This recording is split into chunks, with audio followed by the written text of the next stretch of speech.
Hello viewers, তোমরা সবাই কেমন আছো? আশা করছি তোমরা সবাই ভালো আছো। আজ নিয়ে চলে এসেছি একটা স্পঞ্জি কেকের রেসিপি নিয়ে, যেটা খুবই সুন্দর একটা রেসিপি। দেখতে যতটা লোভনীয় লাগে, খেতেও কিন্তু ততটাই সুন্দর হয়।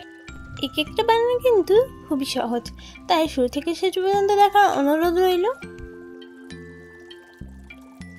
এখানে প্রথমেই দেখো আমি একটা প্লেট নিয়ে নিয়েছি, তারপর একটা স্টেনার নিয়ে নিয়েছি। এরপর আমি এর মধ্যে একটা পরিমাণ ময়দা দিয়ে দিলাম। এরপর আমি এর মধ্যে বেকিং পাউডার 1 চামচ দিয়ে দিলাম অ্যান্ড দিয়ে দিলাম গুঁড়ো দুধ। গুঁড়ো দুধটা দিলে কিন্তু খুবই সুন্দর এটা টেস্ট হয়। তো এরপরে কিন্তু আমি এটাকে স্টেনারে করে স্টেন করে নিচ্ছি ভালোভাবে। তো দেখো ভালোভাবে কিন্তু আমি এটাকে স্টেন করে নিয়েছি। অ্যান্ড এরপরে আমি এর মধ্যে অ্যাড করে দেবো অল্প পরিমাণে লবণ। তারপরে সব উপকরণ ভালোভাবে মিক্স করে নেব। শুকনো উপকরণ ভালোভাবে মিক্স করার পর এটাকে একেবারে সাইড করে রেখে দেবো। এরপরে আমি একটা মিক্সিং বোলে 2টো ডিম নিয়ে নিয়েছি। এরপরে ডিম থেকে যে কুসুমটা আছে সেটাকে আলাদা করে নেব। দেখো এখানে শুধু আমি সাদা অংশটা নিয়ে নিয়েছি। এরপরে আমি নিয়ে নিয়েছি চিনি, এখানে 1/2 কাপ পরিমাণ চিনি নিয়ে নিয়েছি। তারপর এটাকে বিটারের সাহায্যে বিট করে নেব।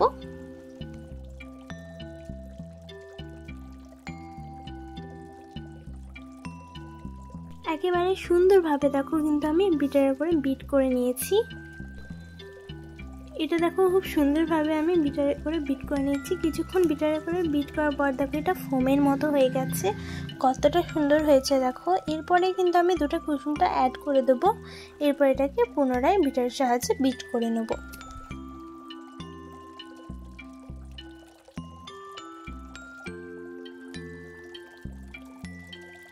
খুব সুন্দরভাবে বিটারে করে দেখো কিন্তু আমি বিট করে নিয়েছি।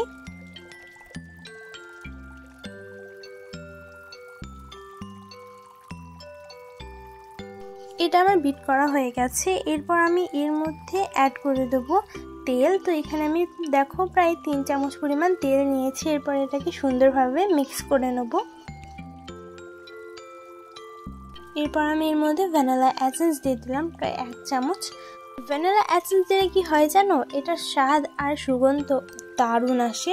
এরপর আমি এর মধ্যে সেই ময়দাটাকে দিয়ে দেবো। তো অল্প অল্প করে কিন্তু দিয়ে দিতে হবে আর মিক্স করতে হবে। দেখো আমি অল্প অল্প করে দিচ্ছি আর মিক্স করছি। এরকমভাবে কিন্তু মিক্সচারটা রেডি করে নিতে হবে।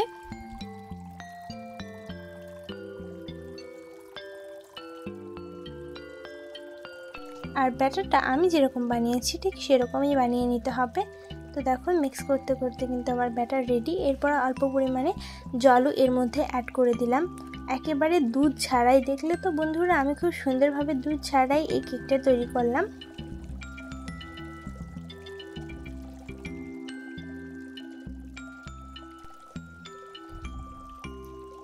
দেখো এটা একেবারে রেডি।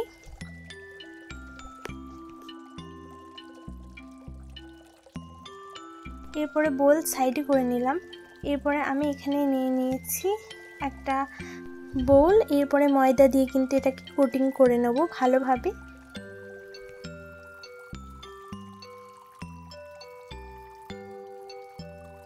ভালোভাবে দেখো কিন্তু আমি কোটিং করে নিয়েছি।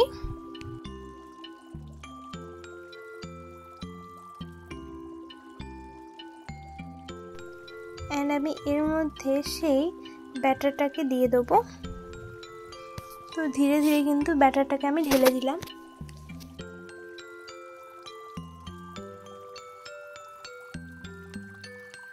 দেন আমি এটাকে ড্যাব ড্যাব করে নিলাম। খুব সুন্দরভাবে দেখো কিন্তু আমি এটাকে ড্যাব ড্যাব করে নিয়েছি।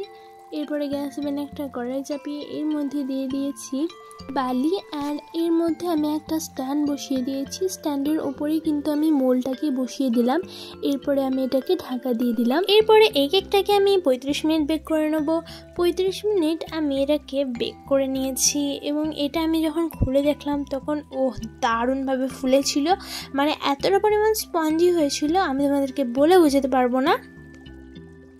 এরপর একটা স্টিক নিয়ে চেক করে নিলাম, স্টিকটা একেবারে পরিষ্কার এসেছে, তার মানে একেবারে রেডি। তার মানে তোমরা বুঝতে পারলে নিশ্চয়ই যে এই রেসিপিটা কিভাবে বানাতে হয়। এরপরে দেখতে পারছো যে সাইডগুলো কিন্তু খুব সুন্দরভাবে ছেড়ে গেছে। এরপরে আমি দেখো মোল্ড আউট করে নেব একটা ছুরির সাহায্যে।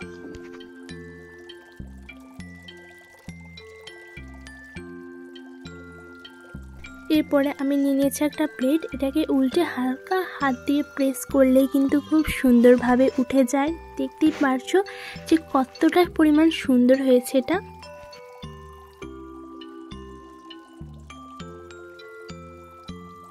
দারুণভাবে স্পঞ্জি হয়েছে। আশা করছি তোমাদেরকে আজকের এই রেসিপিটা কিন্তু খুবই ভালো লেগেছে।